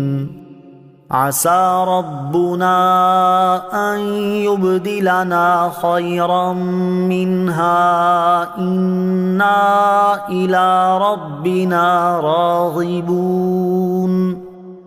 ترجمہ، اور انشاءاللہ نہیں کہہ رہے تھے تو اس باغ پر تیرے رب کی طرف سے ایک پھیری کرنے والا پھیری کر گیا جبکہ وہ سو رہے تھے، تو صبح کے وقت وہ باغ سیاہ رات کی طرح ہو گیا۔ پھر انہوں نے صبح ہوتے ایک دوسرے کو پکارا کہ اگر تم کاٹنا چاہتے ہو تو صبح سویرے اپنی کھیتی پر چلو، تو وہ چلے اور آپس میں آہستہ آہستہ کہتے جاتے تھے کہ ہرگز آج کوئی مسکین تمہارے پاس باغ میں آنے نہ پائے، اور وہ خود کو روکنے پر قادر سمجھتے ہوئے صبح سویرے چلے۔ پھر جب انہوں نے اس باغ کو دیکھا تو کہنے لگے بے شک ہم ضرور راستہ بھٹک گئے ہیں، بلکہ ہم محروم ہو گئے ہیں۔ ان میں جو بہتر تھا اس نے کہا کیا میں تم سے نہیں کہتا تھا کہ تم تسبیح کیوں نہیں کرتے؟ انہوں نے کہا ہمارا رب پاک ہے، بے شک ہم ظالم تھے۔ پھر وہ ایک دوسرے کی طرف ملامت کرتے متوجہ ہوئے، بولے ہائے ہماری خرابی، بے شک ہم سرکش تھے، امید ہے کہ ہمارا رب ہمیں اس سے بہتر بدل دے، یقیناً اب ہم اپنے رب کی طرف ہی رغبت رکھنے والے ہیں۔ ولا یستثنون، اور انشاء اللہ نہیں کہہ رہے تھے۔ اس آیت اور اس کے بعد والی 14 آیات میں اس واقعے کا بقیہ حصہ بیان کیا گیا ہے۔ اس کا خلاصہ یہ ہے کہ انہوں نے صبح سویرے پھل توڑنے کی قسم کھائی اور انشاء اللہ کہنا بھول گئے۔ پھر یہ لوگ تو قسمیں کھا کر سو گئے، اور اس باغ پر اللہ تعالیٰ کے حکم سے رات میں ایک آگ آئی جو اسے تباہ کر گئی، اور صبح کے وقت وہ باغ جل کر سیاہ رات کی طرح ہو گیا، اور ان لوگوں کو اس کی کچھ خبر نہ ہوئی۔ یہ صبح سویرے اٹھے اور ایک دوسرے کو پکارا کہ اگر تم باغ کا پھل کاٹنا چاہتے ہو تو صبح منہ اندھیرے اپنی کھیتی پر چلو۔ چنانچہ وہ لوگ باغ کی طرف چلے اور اس دوران آپس میں آہستہ آہستہ کہتے جاتے تھے کہ ہرگز آج کوئی مسکین تمہارے باغ میں آنے نہ پائے، اور وہ اپنے آپ کو اس ارادے پر قادر سمجھتے ہوئے صبح سویرے چلے کہ کسی مسکین کو اندر نہ آنے دیں گے اور وہ تمام پھل اپنے قبضے میں لائیں گے۔ پھر جب باغ کے قریب پہنچے اور انہوں نے اس باغ کو دیکھا کہ وہ جل چکا ہے اور اس میں پھل کا نام و نشان نہیں، تو کہنے لگے بے شک ہم کسی اور باغ پر پہنچ گئے ہیں، کیونکہ ہمارا باغ تو بہت پھلدار ہے۔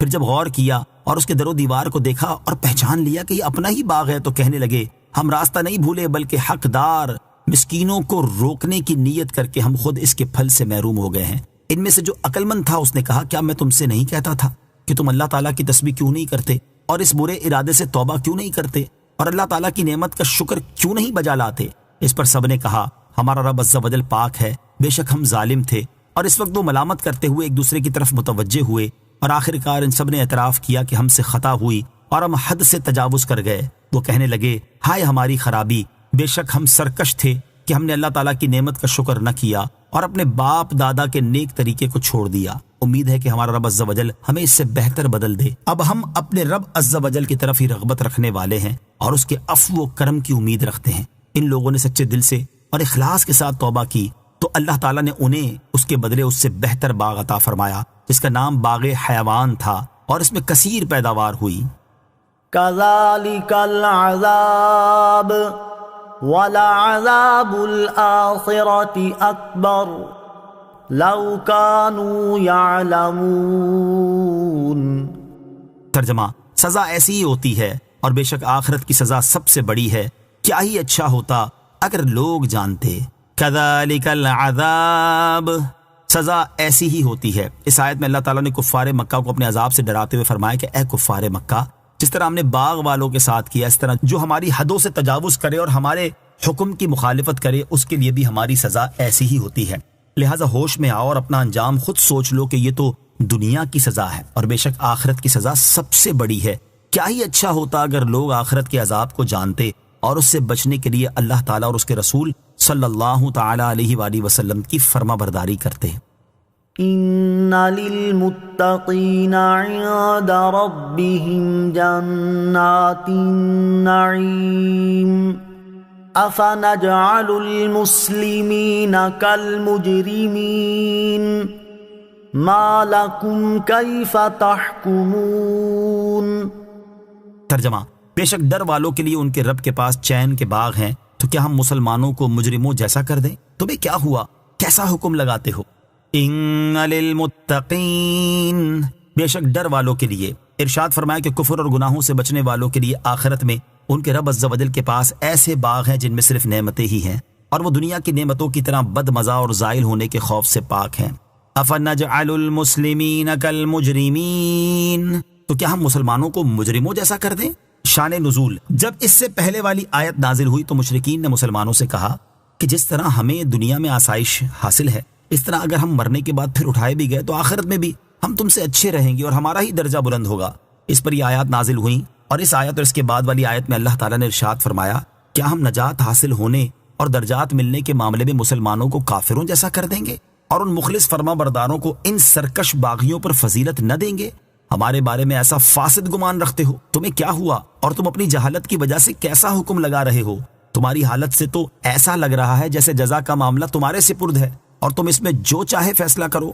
اس سے معلوم ہوا کہ کافر اور مسلمان برابر نہیں، بلکہ یہ دو الگ الگ قومیں ہیں۔ ام لکم کتاب فیہ تدرسون ان لکم فیہ لما تخیرون۔ ترجمہ، کیا تمہارے لیے کوئی کتاب ہے جس میں تم ایسی بات پڑھتے ہو کہ تمہارے لیے قیامت کے دن میں ضرور وہ سب کچھ ہے جو تم پسند کرو؟ ام لکم کتاب، کیا تمہارے لیے کوئی کتاب ہے؟ اس آیت اور اس کے بعد والی آیت کا خلاصہ یہ ہے کہ اے اللہ تعالیٰ کے انعامات میں مسلمانوں اور کافروں کو برابر سمجھنے والوں، کیا اللہ تعالیٰ کی طرف سے کوئی فرشتہ تمہارے پاس ایسی کتاب لے کر نازل ہوا ہے جس میں لکھا ہو کہ تمہارے لیے قیامت کے دن وہ سب کچھ ہے جو تم پسند کرو، اور اس میں سے پڑھ کر تم یہ بات کہتے ہو؟ ام لکم ایمان علینا بالغۃ الی یوم القیامۃ ان لکم لما تحکمون۔ ترجمہ، یا تمہارے لیے ہم پر قیامت کے دن تک پہنچتی ہوئی کچھ قسمیں ہیں کہ ضرور تمہیں وہی کچھ ملے گا جو تم فیصلہ کرو گے۔ ام لکم ایمان علینا بالغۃ الی یوم القیامہ، یا تمہارے لیے ہم پر قیامت کے دن تک پہنچی ہوئی کچھ قسمیں ہیں۔ ارشاد فرمایا کہ اے کافروں، کیا ہم تمہارے بارے میں ایسی قسمیں فرما چکے ہیں جو قیامت تک ہم پر لازم ہیں، اور ہم ان قسموں سے اس دن نکلیں گے جس دن ہم تمہارے لیے حکم کر دیں کہ آج تمہیں وہ سب کچھ ملے گا جو تم اپنے لیے اللہ تعالیٰ کے نزدیک خیر و کرامت کا دعویٰ کرتے ہو۔ سلہم ایہم بذالک زعیم ام لہم شرکاء فلیأتوا بشرکائہم ان کانوا صادقین۔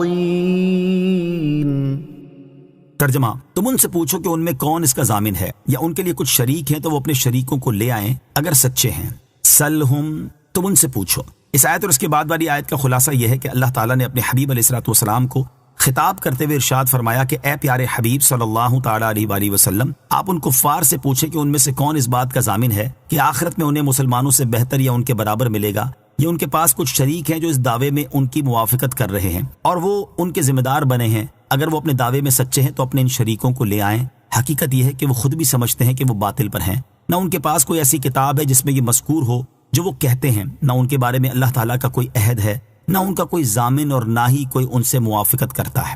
یوم یکشف عن ساق ویدعون الی السجود فلا یستطیعون خاشعۃ ابصارهم ترہقهم ذلہ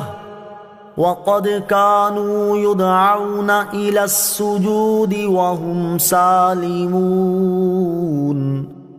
ترجمہ، جس دن معاملہ بڑا سخت ہو جائے گا اور کافروں کو سجدے کی طرف بلایا جائے گا تو وہ اس کی طاقت نہ رکھیں گے، ان کی نگاہیں نیچی ہوں گی، ان پر ذلت چڑھ رہی ہوگی، اور بے شک انہیں دنیا میں سجدے کی طرف بلایا جاتا تھا جبکہ وہ تندرست تھے۔ یوم یکشف عن ساق،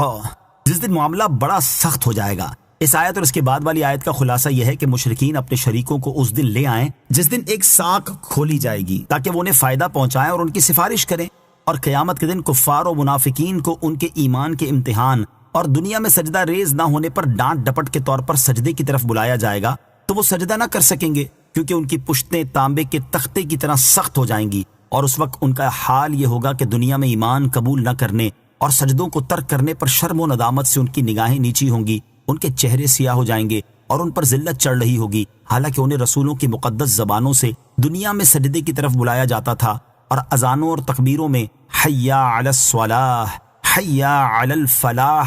کے ساتھ نماز اور سجدے کی دعوت دی جاتی تھی، لیکن یہ تندرست ہونے کے باوجود سجدہ نہ کرتے تھے، اور ان کے اسی عمل کا یہ نتیجہ ہے جو یہاں سجدے سے محروم رہے۔ یاد رہے کہ جمہور علماء کے نزدیک یہاں آیت میں ساق کھلنے سے مراد وہ شدت اور سختی ہے جو قیامت کے دن حساب اور جزا کے لیے پیش آئے گی، اور اس وقت کے بارے میں حضرت عبداللہ ابن عباس رضی اللہ تعالیٰ عنہما فرماتے ہیں کہ قیامت میں وہ بڑا سخت وقت ہے۔ آیت کا دوسرا معنی یہ ہے کہ یہاں محاورے والا معنی مراد نہیں ہے، بلکہ یہ معنی ہے کہ جس دن ساکھ یعنی پنڈلی کھولی جائے گی۔ اس معنی کے اعتبار سے یہ آیت متشابہات میں سے ہے، اور قرآن پاک یا احادیث میں مذکور متشابہات کے بارے میں اسلاف کا طریقہ یہ ہے کہ وہ ان کے معنی میں کلام نہیں کرتے اور یہ فرماتے ہیں کہ ہم اس پر ایمان لاتے ہیں اور اس سے جو مراد ہے وہ اللہ تعالیٰ کے سپرد کرتے ہیں۔ نماز میں سستی کرنے والے مسلمانوں کے لیے عبرت و نصیحت۔ یہاں آیت میں بیان کی گئی وعید اگرچہ کفار اور منافقین کے لیے ہے کہ انہیں سجدے کی طرف بلایا جائے گا تو وہ اس کی طاقت نہیں رکھیں گے، کیونکہ دنیا میں انہیں خدا کے سامنے جھکنے کی طرف بلایا جاتا تھا تو یہ انکار کرتے تھے۔ یہ اگرچہ کفار کے بارے میں ہے، لیکن اس میں ان مسلمانوں کے لیے بھی بہت عبرت اور نصیحت ہے جو شرعی عذر نہ ہونے کے باوجود نماز ادا نہیں کرتے، بلکہ بعض اوقات نماز ہی قضا کر دیتے ہیں، اس سرے سے نماز پڑھتے ہی نہیں۔ جماعت کے ساتھ نماز پڑھنے کا حکم دیتے ہوئے ایک مقام پر اللہ تعالیٰ ارشاد فرماتا ہے وَأَقِيمُوا الصَّلَاةَ وَآتُوا الزَّكَاةَ وَارْكَعُوا مَعَ الرَّاكِعِينَ۔ ترجمہ، اور نماز قائم رکھو اور زکوٰۃ ادا کرو اور رکوع کرنے والوں کے ساتھ رکوع کرو۔ اور نماز ادا کرنے میں سستی کرنے والوں کے بارے میں فرماتا ہے ان المنافقین یخادعون اللہ وهو خادعهم وَإِذَا قَامُوا إِلَى الصَّلَاةِ قَامُوا كُسَالَى يُرَاءُونَ النَّاسَ وَلَا يَذْكُرُونَ اللَّهَ إِلَّا قَلِيلًا۔ ترجمہ، بے شک منافق لوگ اپنے گمان میں اللہ کو فریب دینا چاہتے ہیں اور وہی انہیں غافل کر کے مارے گا، اور جب نماز کے لیے کھڑے ہوتے ہیں تو بہت بڑے سست ہو کر لوگوں کے سامنے ریاکاری کرتے ہوئے کھڑے ہوتے ہیں اور اللہ کو بہت تھوڑا یاد کرتے ہیں۔ اور نماز قضا کر کے پڑھنے والوں کے بارے میں فرماتا ہے فَوَيْلٌ لِّلْمُصَلِّينَ الَّذِينَ هُمْ عَن صَلَاتِهِمْ سَاهُونَ۔ ترجمہ، تو ان نمازیوں کے لیے خرابی ہے جو اپنی نماز سے غافل ہیں۔ اور نمازیں ضائع کرنے والوں کے بارے میں فرماتا ہے فَخَلَفَ مِن بَعْدِهِمْ خَلْفٌ أَضَاعُوا الصَّلَاةَ وَاتَّبَعُوا الشَّهَوَاتِ فَسَوْفَ يَلْقَوْنَ غَيًّا۔ ترجمہ، تو ان کے بعد وہ نالائق لوگ ان کی جگہ آئے جنہوں نے نمازوں کو ضائع کیا اور اپنی خواہشوں کی پیروی کی، تو ان قریب وہ جہنم کی خوفناک وادی غی سے جا ملیں گے۔ اور حضرت ابو ہریرہ رضی اللہ تعالیٰ عنہ سے روایت ہے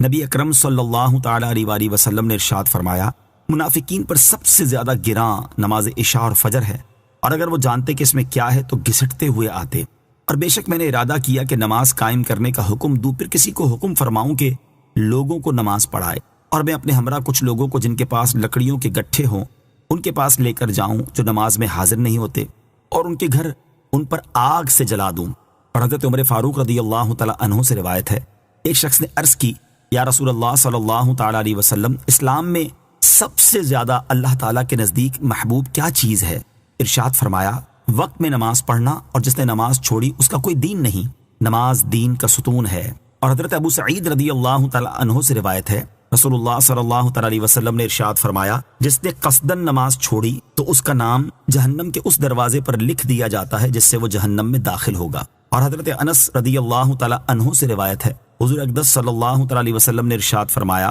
سب سے پہلے قیامت کے دن بندے سے نماز کا حساب لیا جائے گا، اگر یہ درست ہوئی تو باقی اعمال بھی ٹھیک رہیں گے، اور یہ بگڑی تو سبھی بگڑے۔ اللہ تعالی ہر مسلمان کو پابندی کے ساتھ اور صحیح طریقے سے باجماعت نماز ادا کرنے کی توفیق عطا فرمائے، اور نماز کی ادائیگی میں سستی اور کاہلی سے محفوظ فرمائے، آمین۔ فَذَرْنِي وَمَن يُكَذِّبُ بِهَذَا الْحَدِيثِ سَنَسْتَدْرِجُهُم مِّنْ حَيْثُ لَا يَعْلَمُونَ۔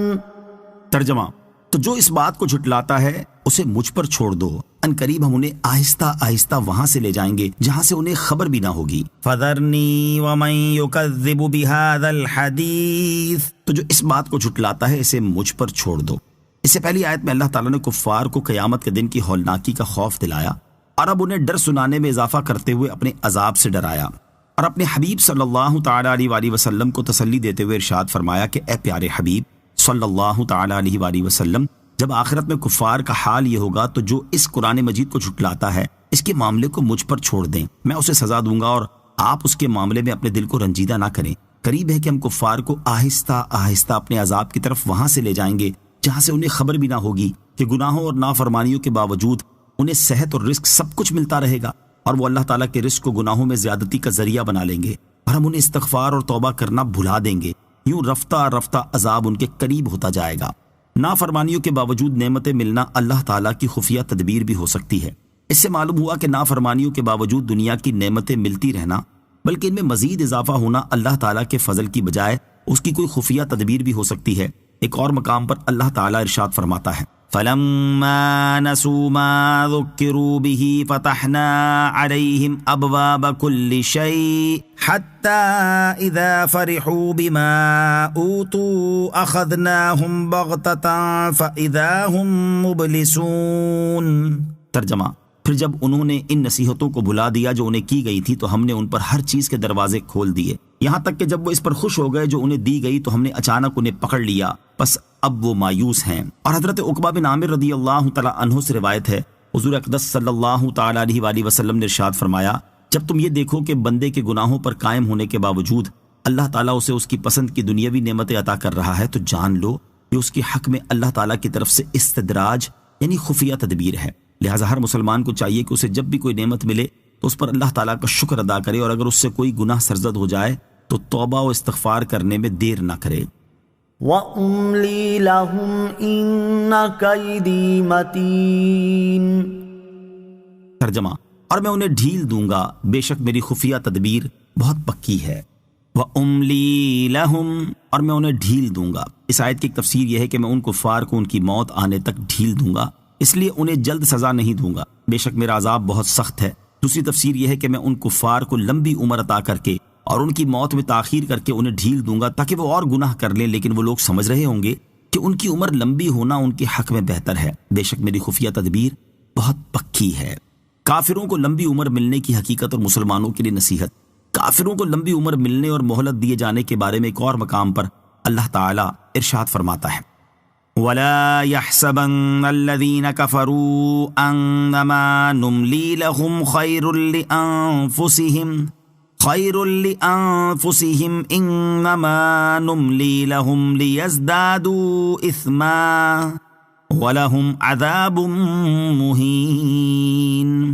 ترجمہ، اور کافر ہرگز یہ گمان نہ رکھیں کہ ہم انہیں جو مہلت دے رہے ہیں یہ ان کے لیے بہتر ہے، ہم تو صرف اس لیے انہیں مہلت دے رہے ہیں کہ ان کے گناہ اور زیادہ ہو جائیں اور ان کے لیے ذلت کا عذاب ہے۔ اور ارشاد فرماتا ہے وَالَّذِينَ كَذَّبُوا بِآيَاتِنَا سَنَسْتَدْرِجُهُم مِّنْ حَيْثُ لَا يَعْلَمُونَ وَأُمْلِي لَهُمْ إِنَّ كَيْدِي مَتِينٌ۔ ترجمہ، اور جنہوں نے ہماری آیتوں کو جھٹلایا تو ان قریب ہم انہیں آہستہ آہستہ عذاب کی طرف لے جائیں گے جہاں سے انہیں خبر بھی نہ ہوگی، اور میں انہیں ڈھیل دوں گا، بے شک میری خفیہ تدبیر بہت مضبوط ہے۔ اور ارشاد فرماتا ہے قُلْ هَلْ نُنَبِّئُكُمْ بِالْأَخْسَرِينَ أَعْمَالًا الَّذِينَ ضَلَّ سَعْيُهُمْ فِي الْحَيَاةِ الدُّنْيَا وَهُمْ يَحْسَبُونَ أَنَّهُمْ يُحْسِنُونَ صُنْعًا۔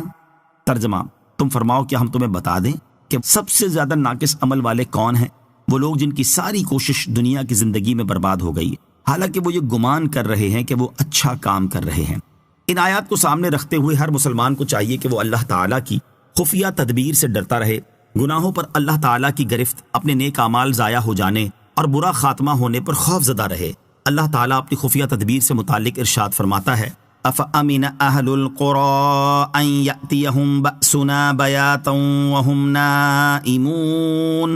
أَوَأَمِنَ أَهْلُ الْقُرَىٰ أَن يَأْتِيَهُمْ بَأْسُنَا ضُحًى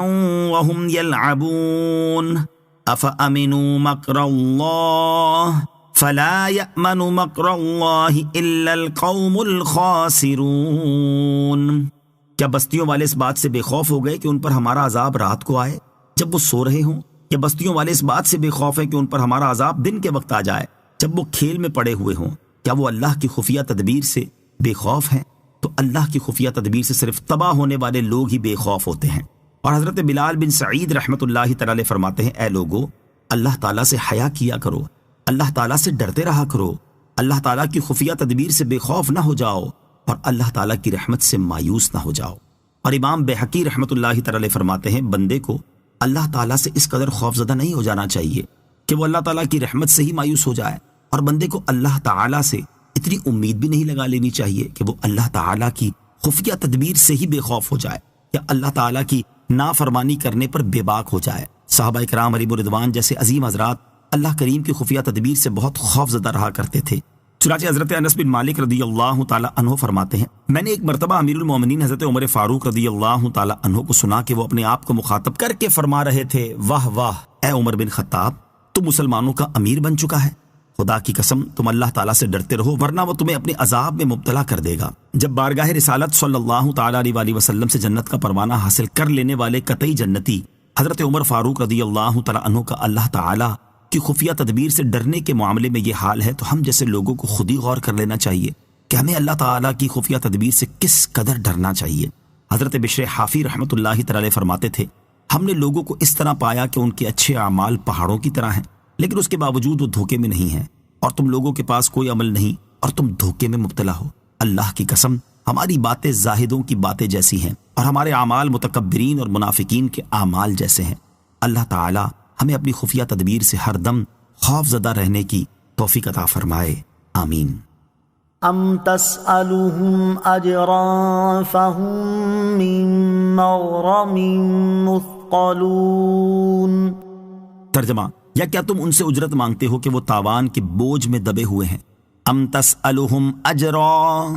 یا کیا تم ان سے اجرت مانگتے ہو؟ ارشاد فرمایا کہ اے پیارے حبیب صلی اللہ تعالیٰ علیہ وسلم، کیا آپ رسالت کی تبلیغ پر ان سے کوئی اجرت مانگتے ہیں کہ انہیں اپنے مالوں سے وہ تاوان ادا کرنا بھاری پڑ رہا ہے اور وہ اسی تاوان کے بھاری بوجھ کے نیچے دبے ہونے کی وجہ سے ایمان نہیں لا رہے؟ اور جب ایسا بھی نہیں ہے تو پھر ایمان قبول کرنے سے اعراض کرنے کا ان کے پاس کیا عذر ہے؟ ام عندهم الغیب فهم یکتبون۔ ترجمہ، یا ان کے پاس غیب کا علم ہے کہ وہ لکھ رہے ہیں؟ ام عندهم الغیب، یا ان کے پاس غیب کا علم ہے، یعنی اے حبیب صلی اللہ تعالیٰ علیہ وسلم، کیا ان کفار کے پاس لوح محفوظ ہے جس میں آئندہ ہونے والے واقعات کی خبریں ہیں اور یہ لوگ اس میں موجود باتیں لکھ رہے ہیں اور اس بنا پر آپ سے جھگڑ رہے ہیں اور یہ دعویٰ کرتے ہیں کہ وہ اپنے رب عز و جل کے ساتھ کفر کرنے کے باوجود اللہ تعالیٰ کی بارگاہ میں ایمان والوں سے اعلیٰ درجہ رکھتے ہیں؟ فاصبر لحکم ربک ولا تکن کصاحب الحوت اذ نادا وهو مکظوم۔ ترجمہ، تو تم اپنے رب کے حکم تک صبر کرو اور مچھلی والے کی طرح نہ ہونا جب اس نے اس حال میں پکارا کہ وہ بہت غمگین تھا۔ فاصبر لحکم ربک، تو تم اپنے رب کے حکم تک صبر کرو، یعنی اے حبیب صلی اللہ تعالیٰ علیہ وسلم، کفار کو مہلت دینے اور ان کے خلاف آپ کی مدد کو مؤخر کرنے کے معاملے میں آپ اپنے رب عز و جل کے حکم کا انتظار کریں اور ان کی طرف سے پہنچنے والی ایذاؤں پر صبر کریں۔ وَلَا تَكُنْ كَصَاحِبِ الْحُوتِ، اور مچھلی والے کی طرح نہ ہونا۔ اس آیت اور اس کے بعد والی 2 آیات کے شان نزول کے بارے میں ایک قول یہ ہے کہ جب احد کے میدان میں تاجدار رسالت صلی اللہ تعالیٰ علیہ وسلم نے پیٹھ پھیر کر بھاگنے والے مسلمانوں کے خلاف دعا کرنے کا ارادہ فرمایا تو یہ آیات نازل ہوئیں، اور ایک قول یہ ہے کہ جب حضور اقدس صلی اللہ تعالیٰ علیہ وسلم نے ثقیف والوں کے خلاف دعا کا ارادہ فرمایا تو یہ آیات نازل ہوئیں، اور اللہ تعالیٰ نے ارشاد فرمایا کہ اے حبیب صلی اللہ تعالیٰ علیہ وسلم، آپ اپنی قوم پر جلدی عذاب نازل کرنے کے معاملے میں مچھلی والے کی طرح نہ ہونا تاکہ کہیں ان کی طرح آپ بھی آزمائش میں مبتلا نہ ہو جائیں۔ اور وہ وقت یاد کریں جب اس نے اس حال میں اپنے رب عز و جل کو پکارا کہ وہ مچھلی کے پیٹ میں بہت غمگین تھا۔ یاد رہے کہ یہاں مچھلی والے سے مراد حضرت یونس علیہ السلام ہیں۔ لولا ان تدارکہ نعمت من ربہ لنبذ بالعراء وهو مذموم فاجتباہ ربہ فجعلہ من الصالحین۔ ترجمہ، اگر اس کے رب کی نعمت اسے نہ پا لیتی تو وہ ضرور چٹیل میدان میں پھینک دیا جاتا اور وہ ملامت کیا ہوا ہوتا، تو اسے اس کے رب نے چن لیا اور اپنے قرب خاص کے حقداروں میں کر لیا۔ لولا ان تدارکہ نعمت من ربہ، اگر اس کے رب کی نعمت اسے نہ پا لیتی۔ اس آیت کی تفسیر یہ ہے کہ اگر حضرت یونس علیہ السلام کے رب عز و جل کی رحمت ان کی دستگیری نہ کرتی اور اللہ تعالیٰ ان کے عذر اور دعا کو قبول فرما کر ان پر انعام نہ فرماتا تو وہ ضرور ملامت کیے ہوئے مچھلی کے پیٹ سے چٹیل میدان میں پھینک دیے جاتے، لیکن ایسا نہیں ہوا، بلکہ اللہ تعالیٰ نے ان پر رحمت فرمائی اور وہ بغیر ملامت کیے ہوئے مچھلی کے پیٹ سے باہر تشریف لائے۔ دوسری تفسیر یہ ہے کہ اگر حضرت یونس علیہ السلام کے رب عز و جل کی رحمت ان کی دستگیری نہ فرماتی تو وہ قیامت تک مچھلی کے پیٹ میں ہی رہتے، پھر وہ ضرور ملامت کیے ہوئے میدان حشر میں پھینک دیے جاتے۔ فاجتباہ ربہ، تو اسے اس کے رب نے چن لیا، یعنی حضرت یونس علیہ السلام کے دعا کرنے اور اپنا عذر پیش کرنے کی وجہ سے اللہ تعالیٰ نے انہیں چن لیا اور ان کی نیکی کی صفات کو مزید ترقی دی اور انہیں ہر ایسا کام کرنے سے محفوظ کر دیا جسے چھوڑ دینا بہتر ہو۔ وَإِن يَكَادُ الَّذِينَ كَفَرُوا لَيُزْلِقُونَكَ بِأَبْصَارِهِمْ لَمَّا سَمِعُوا الذِّكْرَ وَيَقُولُونَ إِنَّهُ لَمَجْنُونٌ وَمَا هُوَ إِلَّا ذِكْرٌ لِّلْعَالَمِينَ۔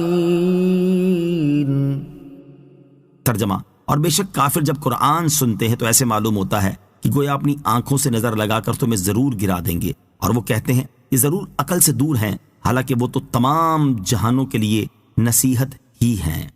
وَإِن يَكَادُ الَّذِينَ كَفَرُوا، اور بے شک ضرور کافر تو ایسے معلوم ہوتے ہیں۔ اس آیت اور اس کے بعد والی آیت کا خلاصہ یہ ہے کہ اے حبیب صلی اللہ تعالیٰ علیہ وآلہ وسلم، کافر جب قرآن سنتے ہیں اور بغض و عداوت کی نگاہوں سے آپ کو گھور گھور کر دیکھتے ہیں تو ایسے معلوم ہوتا ہے کہ گویا اپنی آنکھوں کے ساتھ نظر لگا کر تمہیں اپنی جگہ سے گرا دیں گے، اور جب آپ کو قرآن کریم پڑھتے دیکھتے ہیں تو حسد و اناد اور لوگوں کو نفرت دلانے کے لیے آپ کی شان میں کہتے ہیں یہ ضرور عقل سے دور ہیں، حالانکہ جس قرآن کی وجہ سے وہ لوگ رسول کریم علیہ الصلوۃ والسلام کی طرف جنون کی نسبت کر رہے ہیں وہ تو جنوں کے لیے بھی اور انسانوں کے لیے بھی نصیحت ہی ہے، لہٰذا وہ شخصیت مجنون کس طرح ہو سکتی ہے جو قرآن جیسی کتاب لے کر آئی ہو۔ شان نزول: منقول ہے کہ عرب میں بعض لوگ نظر لگانے میں شہرائے آفاق تھے اور ان کی حالت تھی کہ دعویٰ کر کے نظر لگاتے تھے، اور جس چیز کو انہوں نے نقصان پہنچانے کے ارادے سے دیکھا تو وہ دیکھتے ہی ہلاک ہو گئی۔ ایسے بہت سے واقعات ان کے تجربے میں آ چکے تھے، اس لیے کفار نے ان سے کہا کہ رسول کریم علیہ الصلوۃ والسلام کو نظر لگائیں، تو ان لوگوں نے حضور پرنور علیہ الصلوۃ والسلام کو بڑی تیز نگاہوں سے دیکھا اور کہا کہ ہم نے اب تک نہ ایسا آدمی دیکھا اور نہ ایسی دلیلیں دیکھیں۔ ان لوگوں کا کسی چیز کو دیکھ کر حیرت کرنا ہی ستم ہوتا تھا، لیکن ان کی یہ تمام جد و جہد ان کی طرف سے دن رات کی جانے والی دیگر سازشوں اور فریب کاریوں کی طرف بیکار گئی، اور اللہ تعالیٰ نے اپنے حبیب علیہ الصلوۃ والسلام کو ان کے شر سے محفوظ رکھا اور یہ آیت نازل ہوئی۔ نظر کی حقیقت اور نظر بد کا علاج: اس سے معلوم ہوا کہ نظر واقعی لگ جاتی ہے۔ احادیث میں بھی اس چیز کو بیان کیا گیا ہے، چنانچہ حضرت ابو ہریرہ رضی اللہ تعالی عنہ سے روایت ہے، نبی اکرم صلی اللہ تعالی علیہ وآلہ وسلم نے ارشاد فرمایا نظر کا لگ جانا درست ہے، اور حضرت عبداللہ ابن عباس رضی اللہ تعالی عنہما سے روایت ہے، نبی کریم علیہ الصلوۃ والسلام نے ارشاد فرمایا نظر حق ہے، اور اگر کوئی چیز تقدیر سے سبقت لے جاتی تو وہ نظر ہوتی، اور جب تم سے آزاد ہونے کا کہا جائے تو دھو دو۔ اور حضرت جابر رضی اللہ تعالیٰ عنہ سے روایت ہے، رسول اللہ صلی اللہ تعالی علیہ وسلم نے ارشاد فرمایا بے شک نظر کا اثر یہاں تک ہو جاتا ہے کہ وہ آدمی کو قبر میں داخل کر دیتی ہے اور اونٹ کو ہنڈیا میں ڈال دیتی ہے۔ زیر تفسیر آیت نظر بد کے علاج کے لیے اکسیر ہے، چنانچہ حضرت حسن رضی اللہ تعالیٰ عنہ فرماتے ہیں کہ جس کو نظر لگے اس پر یہ آیت پڑھ کر دم کر دی جائے۔ وما هو الا ذکر للعالمین، حالانکہ وہ تو تمام جہانوں کے لیے نصیحت ہی ہیں۔ اس آیت کا ایک معنی اوپر بیان ہوا کہ قرآن مجید جنوں اور انسانوں سبھی کے لیے نصیحت ہے، اور بعض مفسرین نے فرمایا کہ یہاں ہوا ضمیر کا مصداق رسول اللہ صلی اللہ تعالی علیہ وسلم ہے، اور ذکر فضل و شرف کے معنی میں ہے۔ اس صورت میں اس آیت کا معنی یہ ہے کہ سید المرسلین صلی اللہ تعالی علیہ وسلم تمام جہانوں کے لیے شرف ہیں، تو ان کی طرف جنون کی نسبت کس طرح کی جا سکتی ہے؟